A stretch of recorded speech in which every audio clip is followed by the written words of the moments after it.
Alright guys, today we have this nail punch. I bought it for removing nails from pallets because getting nails out of pallets with a hammer kind of sucks. Alright, let's open this up and see what's inside. Got an instruction manual, Allen wrench and some oil, and the actual tool.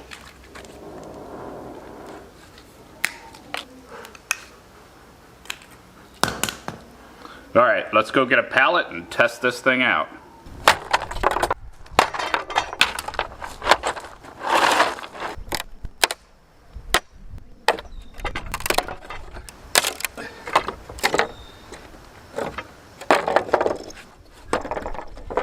Alright, so we have a couple nails in here, so we're gonna use the nail gun and remove them.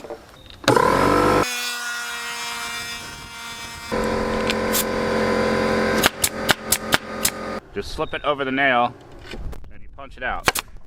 It's gone. Now it's a good idea to do it over something like a barrel, like this, because it's going to shoot them down in there and it won't go everywhere. So,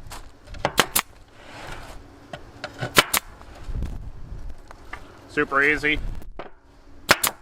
So if you take apart pallets, this is what you need. Check out the link in the description. Bye.